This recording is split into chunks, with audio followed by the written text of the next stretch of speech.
Hello, welcome back to the Grounded in Simplicity podcast. This is Bonnie from The Not So Modern Housewife, and I'm joined by my good friend Danielle from The Rustic Elk.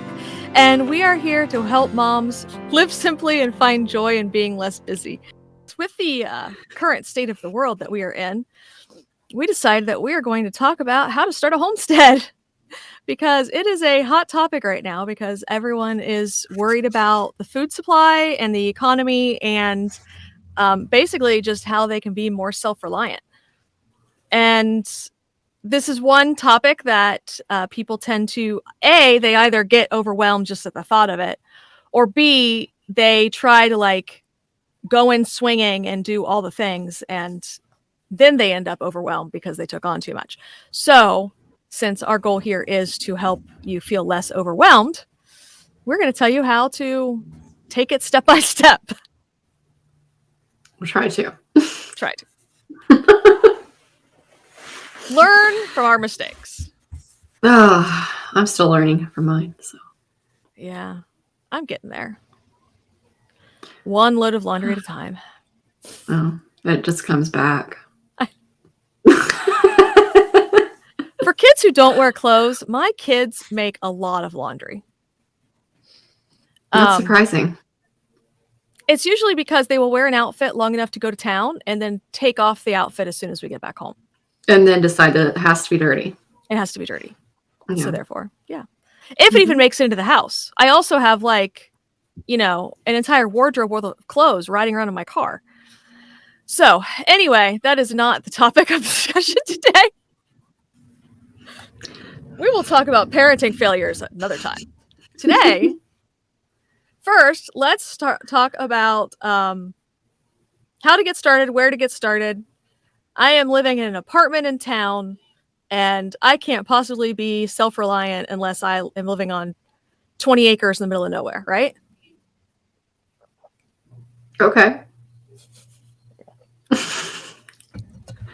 I mean, I think if you have that kind of, mindset, then that's probably going to be your reality. Okay, well, the reason we are here is to convince you that... I told you, I'm tired. That is not the mentality to have. So, all right. Anybody can start homesteading because homesteading is not really, it's more of a lifestyle choice than it is like a set of certain things that you have to. Right. You don't just go down the list and you check off A, B, C, and D and hey, look, you're a homesteader now. Yeah, no. It's kind of more like a lifestyle or like a mental attitude more than anything else. And there's varying degrees to it. I mean, you get a lot of people that they show up in these homesteading groups and they basically want to tell everybody that they're not homesteaders because they're paying taxes to the government and they live off grid and they don't have 400 acres and all these different. They're not producing all their food and they're right. And there are no prerequisites. And honestly, we both know people who are living off grid and up in the mountains and don't use the internet, don't have a cell phone, all of that stuff. To be quite honest, that's not the way I want to live. First of all, I hate driving in the mountains. But it's if I can't call 911 or if I can't find my husband and he's, and I haven't heard from him in a couple of hours, Danielle will attest to this. I will lose my mind. So, there's something to be said for modern communication at times, but, we better get into this before I take us totally off rail. I like running water. Right. Showers. Water. Showers are good. Yeah. My dishwasher. Air conditioning. Yeah. Yeah. I mean, I like these things. I could live without them if I absolutely had to, but there are lots and lots of modern amenities that if I absolutely had to, I probably wouldn't be living in Florida. You might want to live in the mountains. No, because then it gets cold. You'd rather boil? I just need a steady 70 to 80 degrees year round. That's all. I mean, it's not asking for much, right? Sure. Well, but that 70 to 80 degrees, if it's too humid, then I don't want it either. Yeah. It depends on where you're at. Because, like, I know I've been on islands, like, even in the summertime, and you would think being surrounded by water would be humid, but there's such a nice ocean breeze going that you don't feel it. Right. So that's not too bad. But there's also like, I couldn't imagine trying to keep livestock on an island because, I mean, I think my grain prices are ridiculous in Florida. I can't imagine grain and hay prices living on an island. So anyway. So lots of people ask, I think the most common question I get anyway is how to start or where to start. And I would say that probably the best place to start is in your kitchen. Yes. Well, so if we think about it, homesteading in large part is all about food. We are producing food, preserving food. I mean, really, it's one of our core needs. There's a lot of things that we think we need that are really just things that we like. Like we could actually survive without them. Maybe that's debatable. But if you don't have food and water, you literally cannot survive. So, right. And of course, you need to know how to prepare that food. And if it comes to water, you need to know how to purify that water, how to store that water.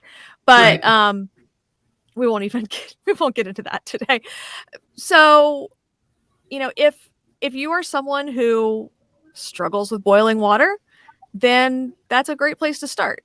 And just like gardening, like if you think because you killed a few plants that you can't garden, you don't know how to garden, you'll never be able to garden, anything can be taught. Right. And so same thing goes for cooking. I mean, honestly, like I went to culinary school for 2 years. Literally, the only thing we did in culinary school is they gave us a stack of recipes. Learning like basic things. Like I remember when I started college, I was a home health aide so that I could work around my college schedule. A woman, I was taking care of her in the morning and she wanted me to make her bacon and eggs. I didn't know how to cook bacon and eggs. And she's like, come here. And she drags me in the kitchen with her. And she taught me how to make eggs over easy and fry bacon so that it didn't burn. And so, like just basic things, because lots of people don't know how to make basic things. Like I could make scrambled eggs even then, but, I didn't know how to cook hardly anything, despite the fact that my father used to be a chef. So like nothing. Well, I know, like when it comes to my kids, half the battle is teaching them that if something is cooking, you can't walk out of the kitchen. Like, right. You have to, it's kind of a fundamental thing to make sure that you don't burn the house down is just, keep watching what you're cooking. But I mean, I taught my 11-year-old how to make sushi this week. I still have to cut the vegetables for him. But you can just go get a Betty Crocker cookbook and learn how to, make something really simple and just go from there. You just flip through, look, find what looks good, what's not going to have, a ton of ingredients or take a lot of prep work. And it gives you the measurements. It gives you all the instructions. I'm constantly trying new recipes. And in fact, today we went to the farmer's market and I needed to get more slicing cucumbers, but of course the pickling cucumbers are like right next to them. So Henry wanted to get a bunch of pickling cucumbers. So I guess I'm going to be teaching him, like this kid is addicted to pickles. I'm going to be teaching him how to make refrigerator pickles because every time we do this, like he buys he buys pickling cucumbers expecting me to make a big batch of pickles. And of course I need, more than like 5 cucumbers to make a full batch and can them. So I'm like, right. We'll just do refrigerator pickles. I'm pretty sure I've got all the stuff at the house. And that way he can see just a real simple way and he can learn a real simple way to make his own pickles. So that's, that way when my kids are grown, they actually know how to feed themselves. Well, yeah, that is the goal. I mean, I teach my kids, like they know how to cook eggs and bacon and all of those things now, but I didn't. I mean, I could cook Right. them, but I didn't feel, confident or comfortable cooking them for somebody else, not really knowing exactly how to do it. Right.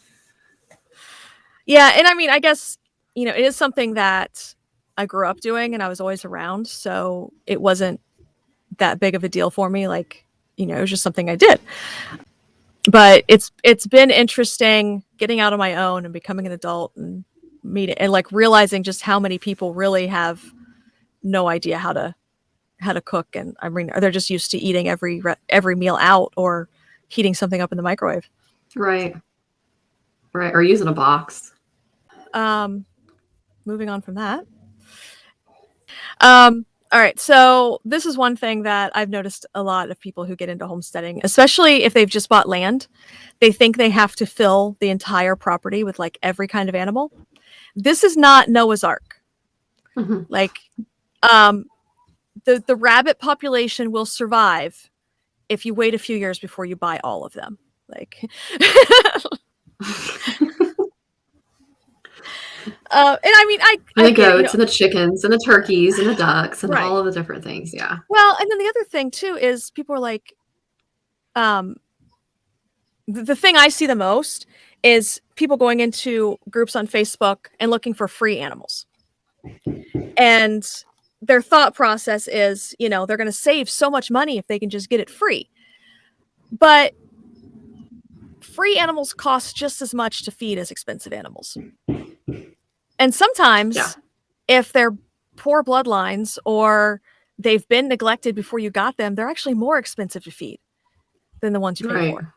So, especially if it is an animal that I'm going to be breeding, like, because for us, like a big thing for me is I want all of my animals to be sustainable. So granted, yes, I do still prefer to buy Cornish cross chicks. But like, we started breeding the pigs and the goats and the chickens and the ducks. And yes, I know I have all the animals, but it took time to build all that up. And still sometimes it feels overwhelming. But my whole thought process was I want to improve each generation because like, especially when it came to a lot of them. I mean, the chickens and the pigs and the goats and the pigs, and I think I said pigs twice. You said the pigs twice. The rabbits. There are so many crappy ones being bred in my area. And so I saw people that were buying meat pigs and being told that they were, heritage bred. But even the adults weren't 100 pounds by the time they were a year old. And I'm like, that's not heritage bred. That's just crappy bread. Like, right. I mean, even Cooney coons are bigger than that at a year old. So, and these were like, they're like, oh, they're, heritage bred Hampshires. No, like, they're not. I'm sorry. And there's this whole idea that just because an animal grows fast or gets big, that it must be some type of weird mutant or like genetic anomaly. And it's like, no, it's just like with chickens, for instance. If you keep breeding big chickens to big chickens, your chickens are going to get bigger every generation.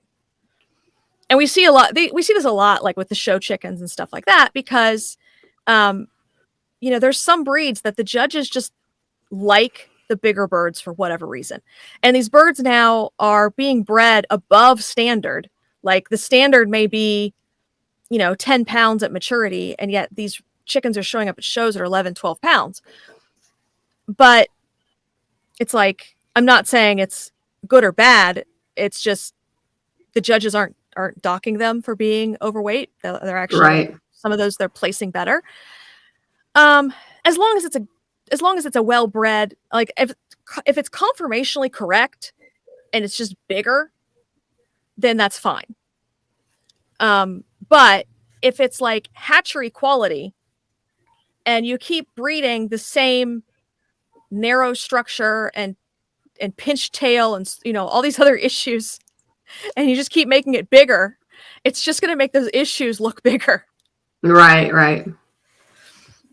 For me, I breed the commercial breeds of pigs, but they're still able to breed naturally. They're just a bigger breed. And I would rather them be ready to butcher at 7 months and be, and I end up with 250 pounds of meat and I can fill my freezer, versus feeding them out for 18 months and getting half as much meat. So now, and a lot of people are like, well, I can keep the coons on pasture. I don't have to feed them the grain. This is true, but then I still have to house them for 18 months. And they're still taking up space, and there's still, there's a lot of things that can go wrong in an 18-month period. Right. So pick one thing that you want to do. So it may not be like, you may not decide to start with the garden. You may decide to start with chickens, or you may decide to start with rabbits or goats, whatever. But pick one and get the best animals that you can afford, and then breed them and continue to try to, learn everything you can about them, learn what the breed standard is, look at what people are looking for. Even if you're not planning to show, if you are breeding show quality, then that they're going to be more desirable, and you're going to have more people that want to buy them. So that way you can kind of offset, because especially if you're talking about goats, you're going to have to breed every year anyway. And if you go to shows, it's marketing for your farm. And so then you get your name out there, and then people want to buy your animals because you're doing well at the shows. Right. But I think I've always recommended people make like a vision board of what they want their homestead to be like in 2 years or 5 years, or, down the line sometime. And then, just pick one of those things that is doable wherever it is you are, and start gaining the knowledge, or, improving your breed, or whatever it may be that you're working with right where you're at. And, then you can tick that box off, for lack of a better word. But, you create that vision board, and then you're like, these are the goals that I want to move toward, but I don't have to do it all at once. Right. And your vision board can change over time, of course. Yeah. Well, and I will say, I think a lot of people, especially right now, are looking at things from a place of fear. And so they feel like, well, I've got to get this thing now while I have the chance. And it's, it's not going to be available in the future. Chances are it will still be available in the future. There will always be people breeding rabbits. There will always be people raising chickens.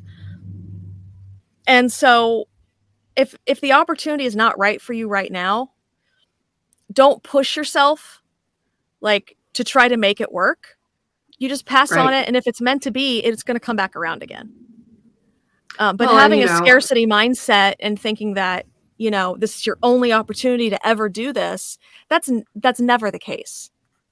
Yeah, I think we also, and we'll talk about this in a little bit, but I think a lot of people think that it's cheaper to raise your own, and it's not. It's really not. It really, really isn't.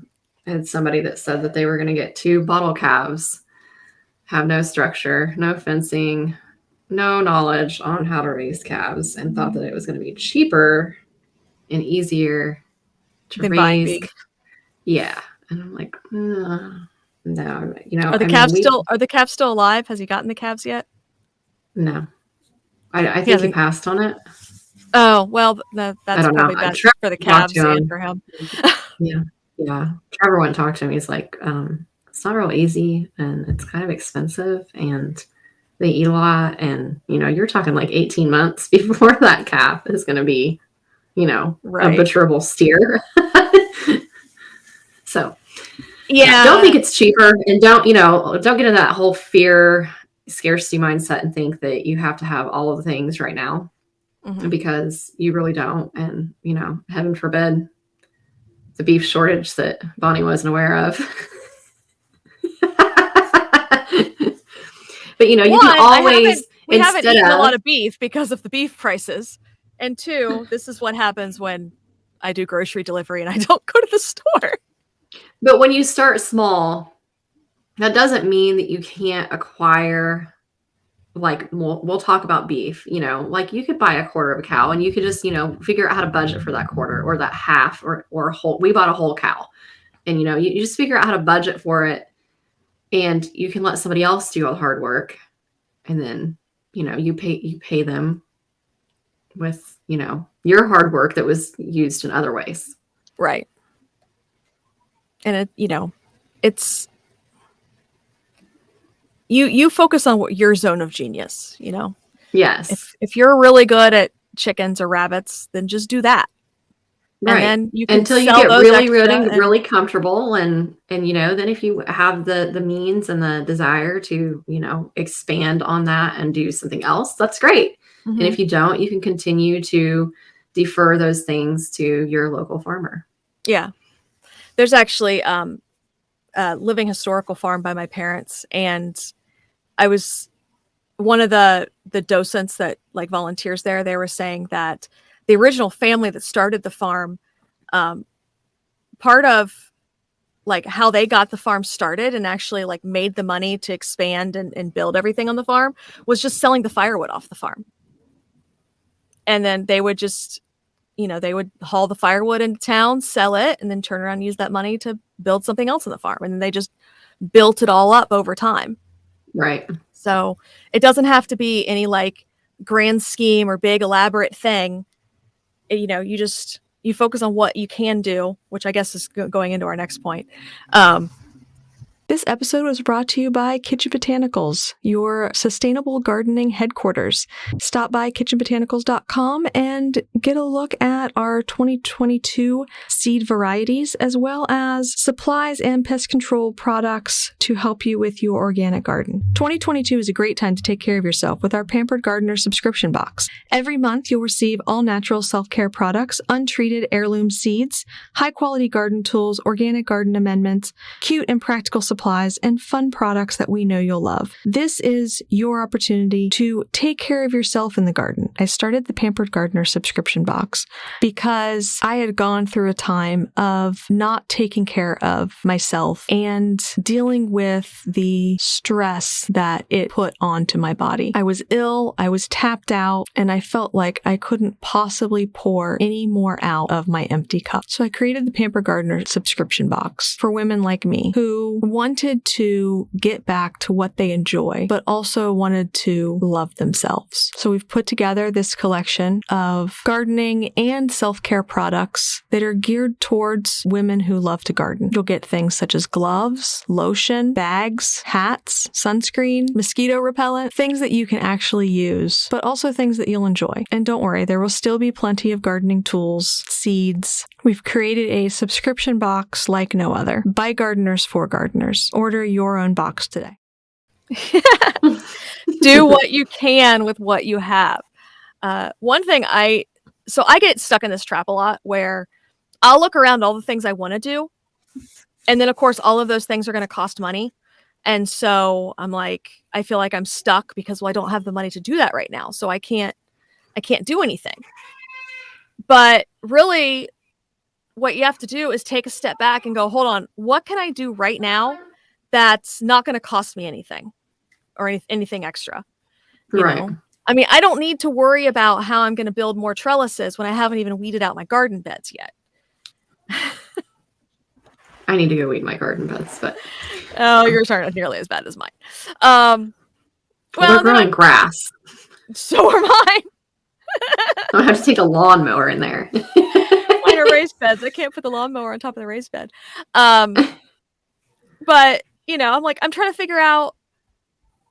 Like, I've got all these squash plants, and I need more trellises so I can, grow them up the trellises. And I'm like, but I could go ahead and put them in the raised beds, get the cattle panels, and then put the cattle panel over the raised bed after I have the cattle panels. But the squash plants are already in the ground and getting established and doing their thing, and not waiting for me to go and buy cattle panels. It's like, it's these little things that we get hung up on, like feeling like, we have to wait until we can take whatever step we think we need to take, when it's like, right. I don't actually need to wait for that step. There's things I can do now That's just like land. If you're talking about, instead of something about money, you talk about, well, I don't, I live in an apartment, I don't have any space, or, whatever. But there are ways that you can, do things wherever you are. You can, go to a community garden and learn how to garden, or, you could just learn how to garden with a couple pots of, plants in your windowsill or on your balcony, or, learn how to cook things and, get stuff at the farmer's market and learn how to can it. I mean, you don't have to do everything all by yourself. Yeah, that's what I was going to say. Is like, I don't produce enough to be able to can my own stuff. And so, I go and I buy a flat of strawberries from a strawberry farmer and I make strawberry jam. Same thing with blueberries. Although I never made the blueberry jam. We just put it all in the freezer, and I swear my daughter's going to eat all the blueberries before we're 6 months into the year.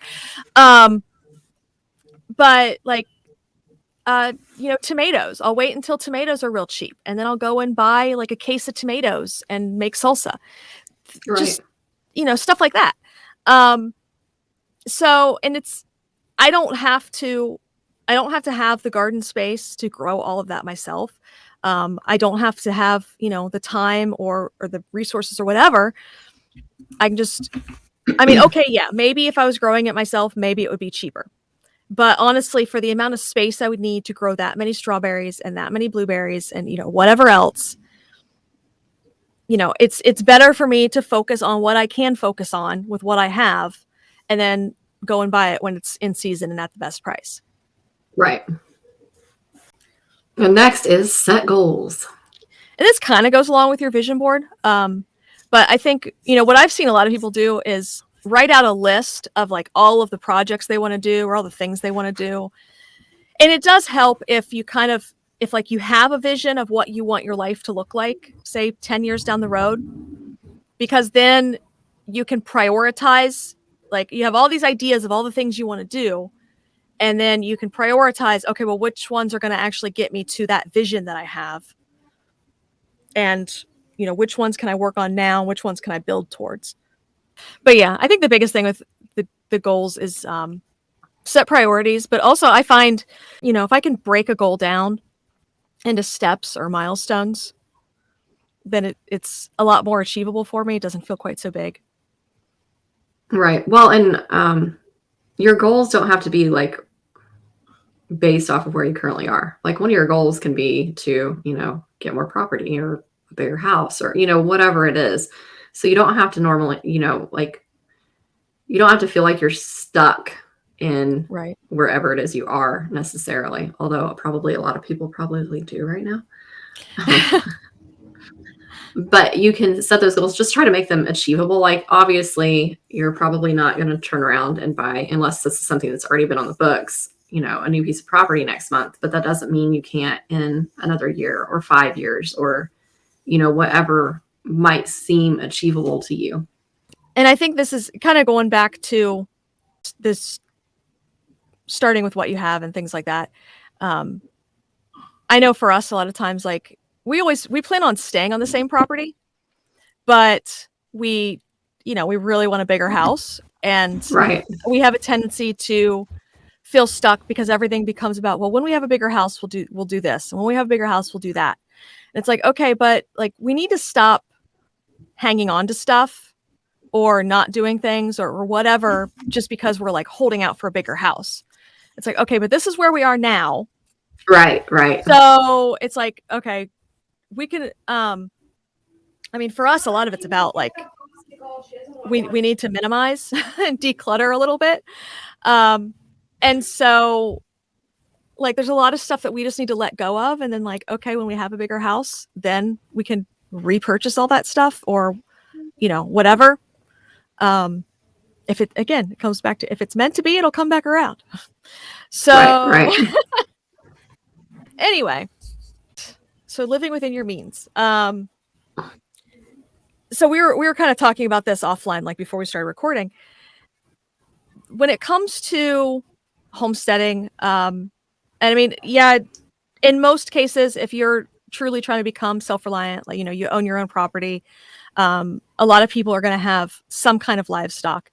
And so anytime you own your own home or you have livestock, and even if it's just a family member, the the more you can get out of debt and have the savings set aside and like not completely stretching yourself to your financial limits, the more flexibility it's going to give you and the more resilience. If you're already completely, stretched thin and then an emergency comes up, and something is going to come up, it's just guaranteed. Now, all of a sudden, you have no resources available to you because the credit cards are maxed out. You don't have any savings. You've got all these, you're drowning in debt. So, and it even goes back to, getting started with homesteading. If you take on too much and then it's costing you more than you're making back out of it, I mean, I would hope that if we're putting this much into it, it's at least offsetting our grocery bill by a little bit.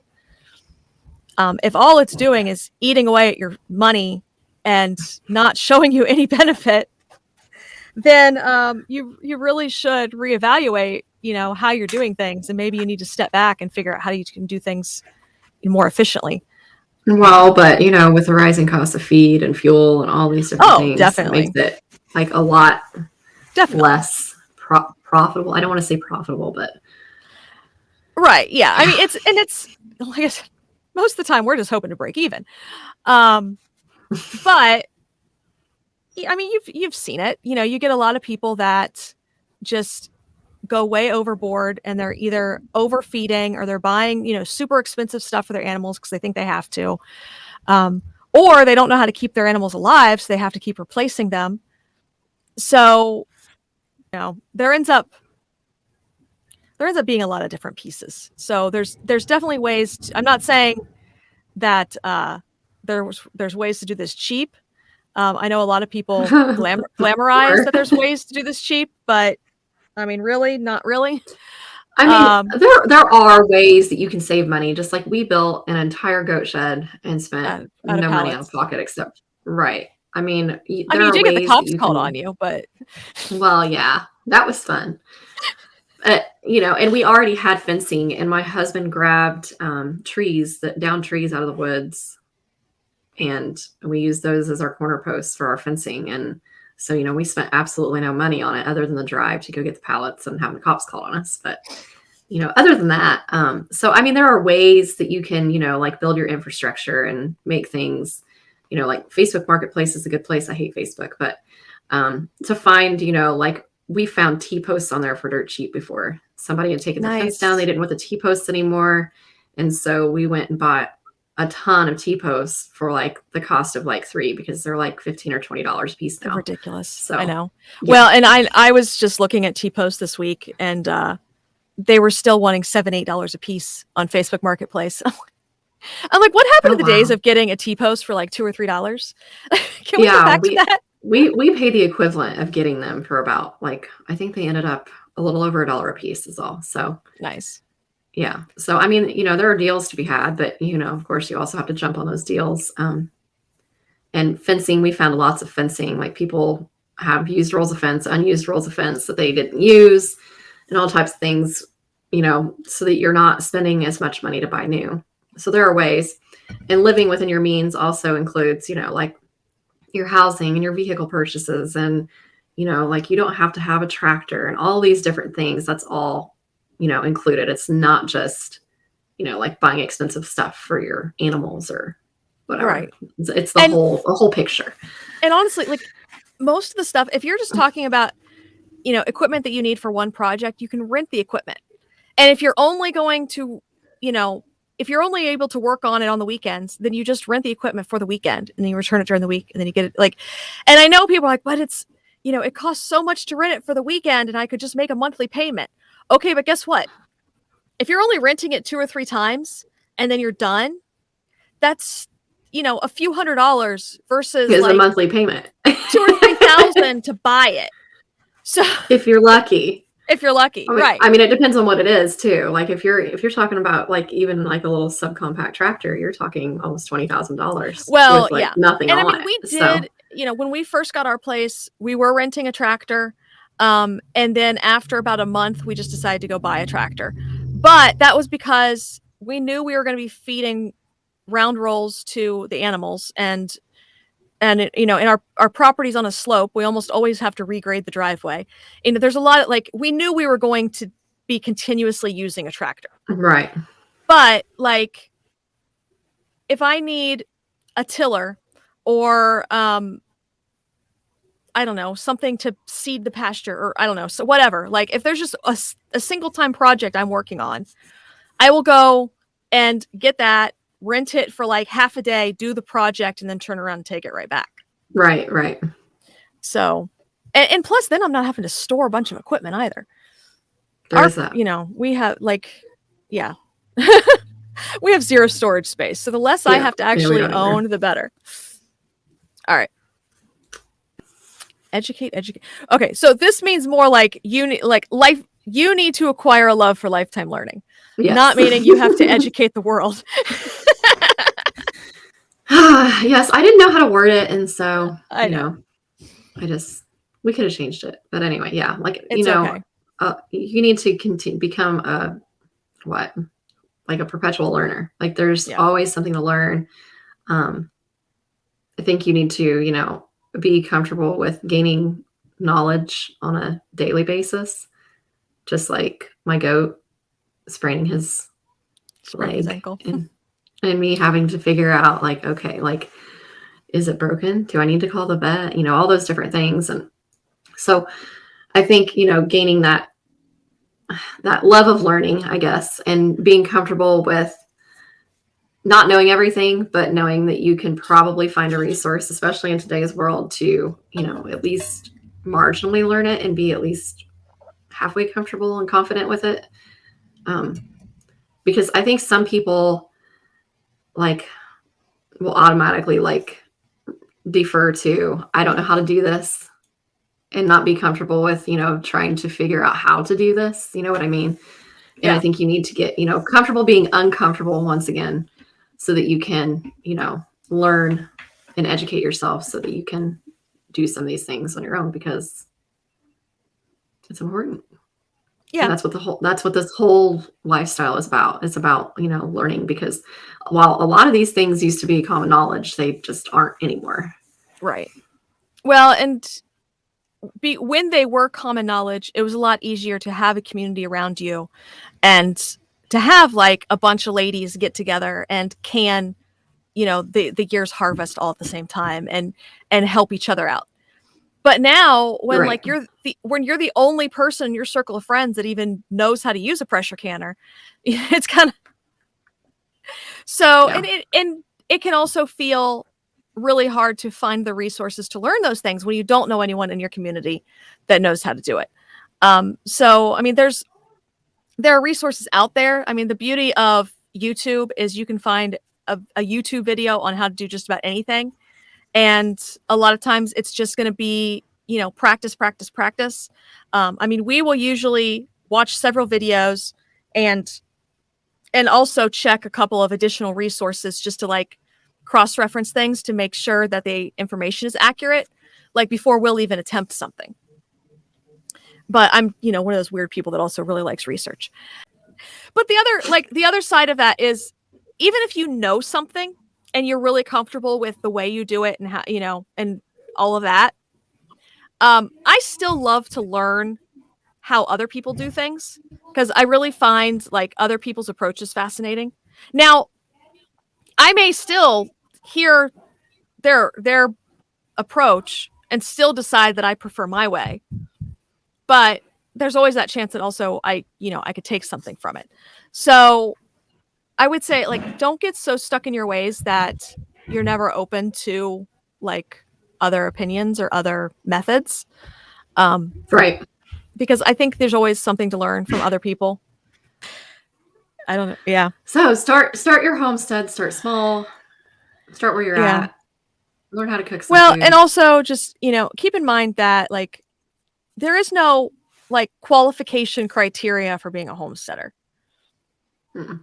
I mean, and everybody out there has improvements that they could make. And everyone's walking their own unique path. And remember, whatever you see on Instagram is just a curated window into one little moment in time. It's not, not their reality all the time. Unless it's my feed, because I'm pretty sure my followers have figured out that I have no shame. So okay, I mean, in general, when we look a lot of these like really prominent homesteaders in the online space, a lot of them, they're only sharing little bits and pieces. They're not sharing the whole. And some people like Danielle are a lot better at photo editing than others on this podcast. Your pictures look better than mine. Anyway. I don't edit my photos. Well, you take better photos than I do. How about that? Like that picture that I took yesterday that I sent you was just a snapshot on my phone. Well, it was still prettier than mine. What the hell? I'm posting pictures of me with pig mud on my legs. What are you It goes back I went out in public and forgot that I had goat hooves muddy all over myself. Oh, yeah, that happens all the time. I went everywhere with mud all over my butt and my back. I've done that before, actually. Did you see the meme going around right now that's about having... Oh, it's like, I don't have a hairdo. Just sometimes my hair doesn't have hay in it. I didn't have any hay in my hair. I just had goat hooves all over my butt and my back. Kitty was like all over me when I was trying to wrap Hooligan's leg earlier. And she was like trying to climb up my back. Oh, geez. And I had my phone in my back pocket and she was like trying to like pull it out. Like, what are you even doing? Like, leave me alone. And then she yanked my hair. Oh. And my hair up. I had my hair up in a ponytail. She got a hold of it and she just went. Yeah. I mean, baby goats are fun, but they do like to eat hair. I know. And then I end up with cud in my hair and it's disgusting. So I had to tell them to stop. I'm like, I don't need cut hair. I have to go out in public. In fact, I told them that earlier today. And they're just like... They're like, whatever. If you didn't want cut hair, you wouldn't let us eat your hair.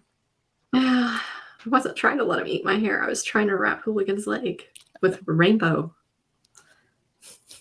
Rainbow vet wrap. I need to get more vet wrap just for the fact that I have used most of it on my daughter. Because she loves to run around. She loves to run around barefoot, and then she cuts her foot and can't keep a Band-Aid on her foot, so I have to make her a vet wrap sock. And so I've used most of my vet wrap on her. So I used to work at a plasma center, and that's what we used. I mean, it's called cohesive bandage, but come on, it's vet wrap. I honestly don't know what else to call it other than vet wrap. Like. Well, when I worked at the plasma center, it was like cohesive bandage or co-band. Because it adheres to itself. Adheres to itself, yeah. Yeah. Sometimes, if you're lucky. But yeah. Mm-hmm. And then anyway, Clementine was trying to eat it off of him. Yeah. I've had that happen too. Alone. Yeah. I've actually... Well, pigs are worse, but I had to try to bandage a pig once, and that did not go well. Okay, so when you're starting your homestead, don't start with pigs and don't start with goats. Or sheep. I've heard terrible things about sheep. My sheep weren't that bad. The only problem is, sheep? When I was in high school, sheep like to die. That's what I've heard. Yeah. And they like to die at really inappropriate times, like at sheep shows. That would be embarrassing. Literally, probably be embarrassing. We had one just tied outside of its stall, and it had a brain aneurysm and just like jumped up in the air, flopped over on its side, and was dead. Like just okay. Our rabbit that 9 months down the tube died. Which one? Who? Which rabbit? Which rabbit? The one that we got, the silver martin, the buck. Oh. He jumped and he jumped. Yeah. Like he was in his cage. He jumped up, he jumped down, he jumped back up, he jumped back down. And then sounds like That sounds like a seizure or aneurysm or something. Yeah. I don't know. He just died. That sucks. So now we have to get another silver martin if we want to breed. Yeah. Like specifically silver martins. We had one, I don't think I've had anything crazy like that happen with the rabbits, but we had a buck that, I mean, I paid a good amount of money. I mean, not compared to what some of the prices are I'm hearing, but, he was worth a good bit. The breeder gave us a decent deal on him. So luckily I have like 4 daughters out of him, 3 or 4 daughters out of him. So like I haven't lost the bloodlines, but last summer we needed to staple the hardware cloth back to like the bottom of his cage because he's in one of the wood hutches, and he had figured out like that the staples would come out, and so he could push it out and get out of his cage and jump down to the ground. And I don't know if he had hurt himself getting out, but like we go out there one morning and we find him dead underneath the hutch. And the only thing I can figure is, like he hurt himself somehow jumping out of the cage again. So yeah, our old silver fox buck was just like dead in his hutch one day. That was random. Yeah, I remember that. Yeah, because then he had to go get another one. Mm-hmm. Now I've got, I don't know, 8 babies that I have to wean, and I have nowhere to put them. Yay, rabbits! So much fun. We have 8 that we just weaned. And we have. I mean, I guess if I have to look and see how old they in the are. freezer. They're probably getting close to butcher age, but I have to decide what we're gonna do. You didn't remove them? No, they are still with their moms because I don't have another cage to put them in. Poor mama. Oh, yeah, she's not. She's like, just take me now. Like, she just lays in there and the babies are all on top of her. I left this batch in because we had another batch that we hadn't butchered yet that's in the only cages we had to grow them out in. And so I left them in there a lot longer than I normally do. Mm-hmm. She was not thrilled at all. And she was over it. Yeah, ours is over it. She's like, you should have taken them weeks ago. Well, and I will say, weeks. I know. I shouldn't have any problem selling any babies I want to sell because there's a really high demand for meat rabbits right now. So, yeah, we thought about selling some of ours, but I haven't decided if that's what we're gonna do with any of them or not. Yeah, I know. The one litter, I don't know. I'm probably gonna keep back 1 or 2 babies from each litter. But like the one litter, the one that only had 3, she had some really nice babies. So, and the dad to that litter is getting older, and I don't know how much more I'm going to be able to breed him. So I definitely want to make sure that I'm like keeping some of his babies. So, right. Anyway, rabbits and chickens are good to start with. Yeah. If you're wanting to start with livestock, or start like a small garden, and that can be like pots in your window or whatever, and start small. Learn some kitchen skills, cooking skills, and set some goals and live within your means. Sounds good. All right. Well, we're both going to go have a glass of wine, and we'll catch y'all next time. Thank you for listening to this episode of the Grounded in Simplicity podcast. If we were able to help you in any way, please share this episode with a friend, and also leave us a review on Apple Podcasts. You can also join us over on Patreon at Grounded in Simplicity and help to support this podcast, as well as become a patron and get a behind-the-scenes look at the creation of our podcast and even have some input on future episodes.